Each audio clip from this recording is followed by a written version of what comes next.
Olá, eu sou César, e esse é o Autodocumentário.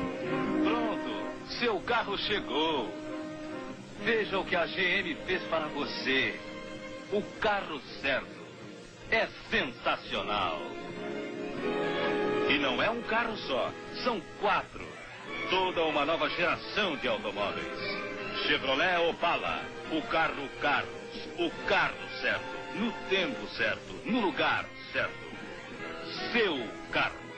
Aqui, agora, já é tempo de Chevrolet Opala, o carro certo.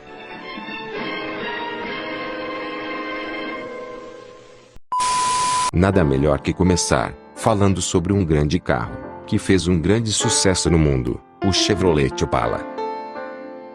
O Chevrolet Opala foi um modelo de automóvel fabricado pela General Motors do Brasil. Foi o primeiro automóvel de passeio fabricado pela montadora no país, tendo sido produzido de 1968 a 1992. O Opala foi apresentado ao público brasileiro no Salão do Automóvel de 1968. A carroceria do modelo da General Motors foi inspirada no alemão Opel Rekord, mas com estilo e potência parecidas com a do modelo americano Impala, também fabricado pela marca. Em um curto período de vendas, houve grande aceitação pelo público, tornando-se um modelo consagrado. O Opala ele é a fusão da palavra Opel, que é a carroceria do Opala, veio do Opel, que é o carro alemão, com a mecânica da Chevrolet, que era do Impala. Então, juntando Opel com Impala, virou Opala. Começou em 68, foi até 92, sempre vendendo bem. É um carro que foi um sonho de consumo durante praticamente todo o período de fabricação dele. A gente fala que o Opala teve 1 milhão de veículos produzidos. Foi em 998 mil e uns quebradinhos. A economia nunca foi o forte do Opala, mesmo porque quando ele foi lançado em 68 não existia crise de petróleo. Ele tinha a versão Diplomata, que era a versão de alto luxo. E como a importação de carros era proibida, o Diplomata passou a ser um carro top, um carro de alto luxo. E era usado por políticos, tinha o carro presidencial que também era um Opala. Conforto, ele não era assim um carro extremamente luxuoso, mas era muito funcional. O espaço interno dele, que era comum na época, era para 6 pessoas. Esse aqui é um 4 cilindros, 1970, câmbio na direção. A partir de 71 teve a opção de câmbio no chão. Esse aqui é um modelo SS, que era o esportivo da época. A linha Opala também tinha a Caravan, que era a versão perua, que também era um carro muito bom na época, porque tinha muito espaço. Na década de 80, ele ficou com essa frente. E a última versão do Opala ficou com essa frente, que já tem o para-choque de plástico. Foi uma paixão nacional mesmo.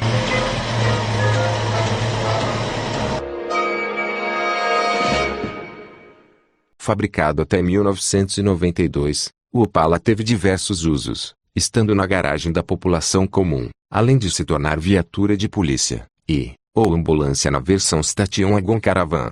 Após mais de 20 anos do fim de sua fabricação, o modelo ainda é utilizado como carro diário, também atingindo o status de veículo de coleção. 23 anos depois, o Opala e sua família provaram que a GM lançou o carro certo no momento certo. Desde seu lançamento, o Opala prometia ser mais que um carro.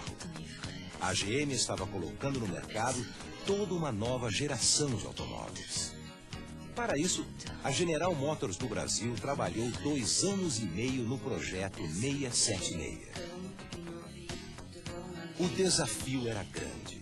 Afinal, para criar, projetar e construir um carro para atender às condições específicas de clima, topografia e pavimentação das estradas brasileiras, era preciso uma profunda transformação nas instalações e nas rotinas operacionais da companhia, sem prejudicar suas atividades normais de produção de veículos comerciais.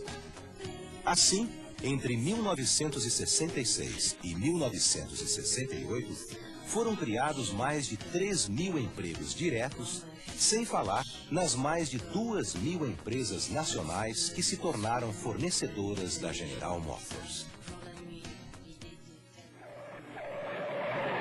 Pedro Vitor Delamare, por que você anda de Opala? Porque o Opala é um carro que anda. O senhor Luiz Daniele, motorista de praça há 25 anos, por que o senhor escolheu um Opala? Porque é o carro que dá mais dinheiro na praça.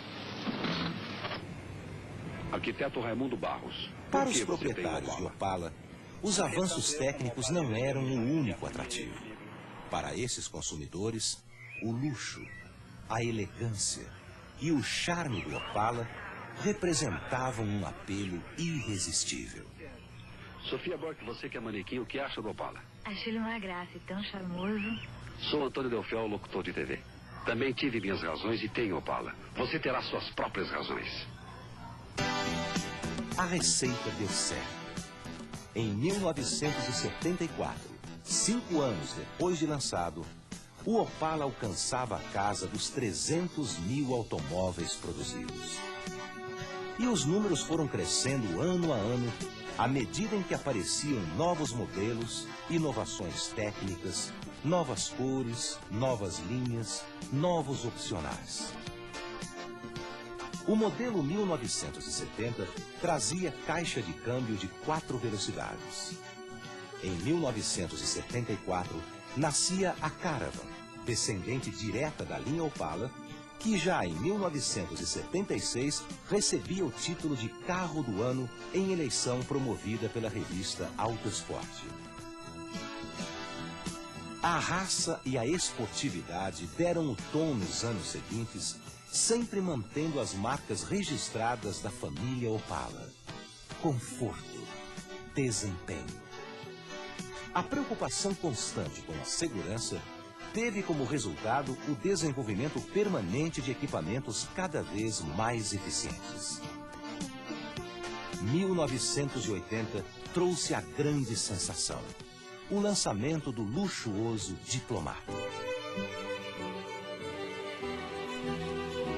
A linha Opala continuava sua história de sucesso, adotando o sistema de ignição eletrônica para os carros movidos a álcool e introduzindo a transmissão de 5 velocidades com a 5ª marcha Overdrive em 1982.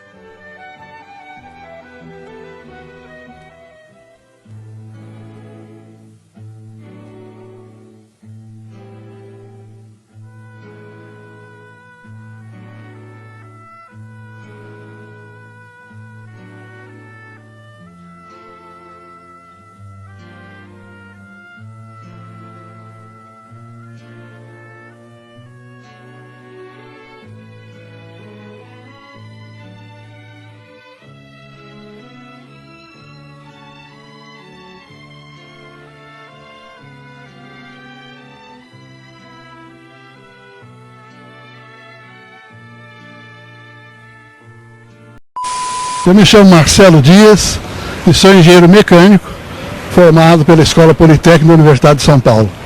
Conta pra gente um pouquinho da história do Opala, que eu sei que o senhor fez participação nessa história toda.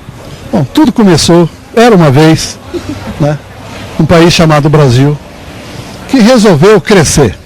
Isso nos idos de 1967, quando teve essa ideia, então, de trazer de automóveis de maior porte, de maior qualidade, diferentemente daqueles que andavam no Brasil antigamente, sem querer ofender nenhum carro anterior, mas era aquelas, né? Muito bem, sem citar nome de marca. Então, o primeiro que veio para cá, a GM tomou frente e recebemos, então, o projeto do Opel alemão.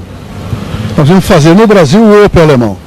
A primeira coisa que nós fizemos do Opel é botar um Azinho, Opala, né? Ele é 100% brasileiro e é uma joia, que é uma pedra preciosa do Opala. Já nasceu joia. A nossa parte tocou a parte do eixo traseiro. Eu fui engenheiro do eixo traseiro, que é, sem denegrimento de uma das outras partes, é a alma do automóvel. Que é a coroa, o peão, o satélite planetário, as vigas, muito bem. Então nós começamos já a fazer os nossos desenhos, adaptação do desenho alemão para o desenho brasileiro. As qualidades do desenho alemão para as qualidades brasileiras, visto que as condições que o carro ia rodar no Brasil eram totalmente diferentes das qualidades que o carro rodava na Europa. Aqui não tem neve, aqui não tem opção de coisa. Muito bom. Então começamos adaptando os desenhos, vamos chamar de traduzir os desenhos, se é que esse termo traduzir desenho é certo, e trazer o ferramental também, para que com esse ferramental eu pudesse fazer as peças. Então começar o controle de qualidade, o material de que seria feita a peça, o modo que se podia ser forjado, fundido. E depois de muito estudo, muita pesquisa, nós achamos que a coroa e o pinhão deviam ser forjados. Então ele foi forjado no Grupo Cobrasma, na forjaria do Grupo Cobrasma, em prensas de 150 toneladas, e ele era em aço carbono. Passava para o segundo setor, que a gente chamava de igrejinha, onde era casada a coroa e o pinhão para sempre. Porque a mesma coroa e o mesmo pinhão só serve deles para sempre. Pelo menos são honestos, pelo menos, né? Engenharia mecânica e sal. E feito esse casamento, tá certo? Tinha máquinas próprias para juntar a coroa e juntar o pinhão. Resumidamente, eu podia falar 1 hora, 2 horas sobre isso, mas resumidamente é isso. Aí depois era montado, ia passar por parte de teste de rua, etc, etc. Naquele tempo, a Castelo Branco estava nova, estrada novinha, nós testamos. Os Opalas eram testados na Castelo Branco. A gente chegava, botar o carro a 180, 190 por hora, e para engatar a primeira a 150. Né? Tá, dá só um estalo moído, que parecia confete, mas tinha que fazer isso, para testar a cimentação, para testar a usinagem, para testar até onde ele ia aguentar. Aí se arrebentando, até ver que aguentar, até aí a 100 por hora, não arrebentava mais, ele aguentava até 100 por hora. Como é que é para o senhor, assim, tá participando hoje desse Clube do Opala, tá vindo visitar, ver tantas pessoas assim que tem como paixão esse carro? Qual que é o sentimento que traz para o senhor isso? Veja bem, eu fui assediado, atacado aqui, né? Como se eu fosse o Ronaldinho, né? Mas para a gente que nasceu, que foi um dos pais desse carro, que viu esse carro nascer, eu não sabia. Olha, para mim é uma emoção muito grande, e se eu já não fosse uma pessoa calejada, muito calejada, eu não estaria dando essa entrevista para você, que não acabaria. Primeiro, eu não acreditava nisso. Eu pensei que 1 ou 2 caras só tivesse, né? Os caras realmente vivem, você sente, né, a vibração, tá certo? Eles vivem isso, você vê o carro está limpo, está polido, está encerado, eles se orgulham em abrir o motor para que mostre o barulho. Então isso vale muito, isso pesa muito. Agora, infelizmente, quanto mais eles gostarem, mais eles vão sofrer, porque nunca mais vai se fazer Opala. Hoje o mundo moderno não permite. É um carro sem aerodinâmica, é um carro pesado, é um carro de difícil manebrabilidade, é um carro de difícil acesso. E a concorrência está com o carro mais leve, mais veloz e mais econômico. Então, do ponto de vista de economia, eficiência marginal do capital, custo de oportunidade, infelizmente, com dor no coração, esse carro nunca mais poderá ser feito. Sinto muito dessa péssima notícia para ele, né? Muito obrigada, Samar. Agradeço, gentileza, por favor.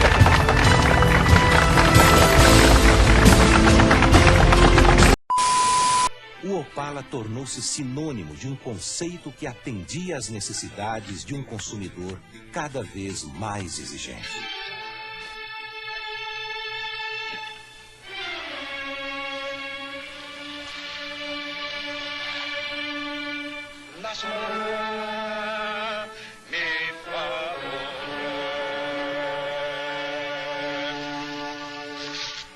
Ele foi chamado de bonito por dentro e por fora, possante, silencioso, espaçoso, seguro, forte, clássico.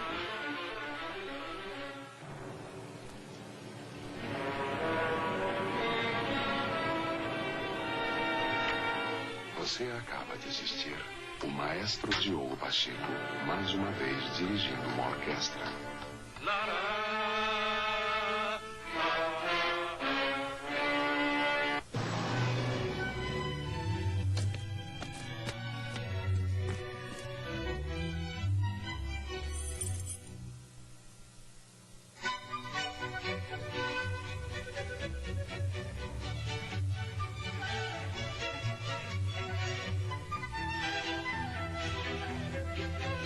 A harmonia entre as linhas e os avanços tecnológicos da família Opala continuaram a colher bons resultados.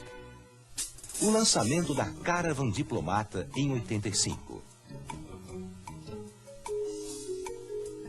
o requinte do acabamento interno levado a toda a linha Opala em 86.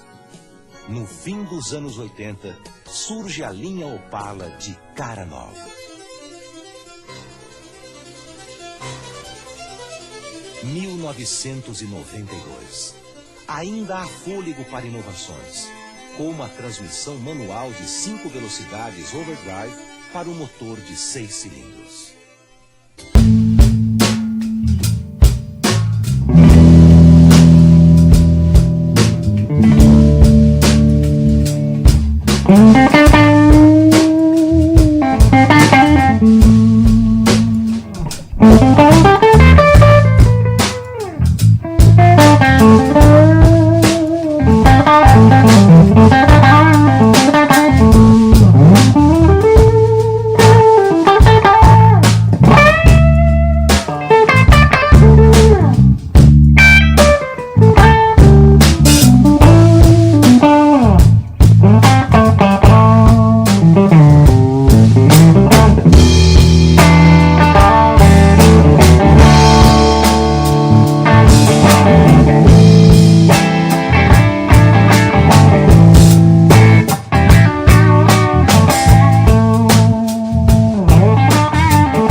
Da General Motors do Brasil, está sendo produzido o Opala número 1 milhão.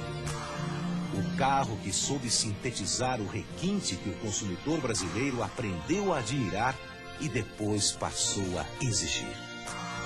Que refletiu o próprio desenvolvimento da indústria automobilística no Brasil. Uma geração de automóveis que cumpriu um papel destacado na trajetória de vida de centenas de milhares de famílias. Que marcou profundamente milhares de homens que viveram dia a dia a conquista da liderança. Neste momento, o Opala se despede do mercado. Gostaria de pensar que durante muitos anos teremos homenagens como essa. Onde seja. Muito obrigado.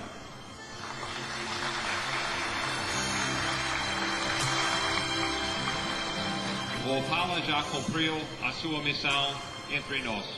A sua história abre novos caminhos para produzirmos veículos ainda melhores. Quero, portanto, agradecer a todos aqueles que participaram e fizeram do Opala um veículo de realmente grande sucesso. Tenho certeza que trabalhando com vocês na mesma forma, teremos ainda muitos motivos para comemorar a próxima história de sucessos da General Motors do Brasil, o Omega. Muito obrigado a todos vocês.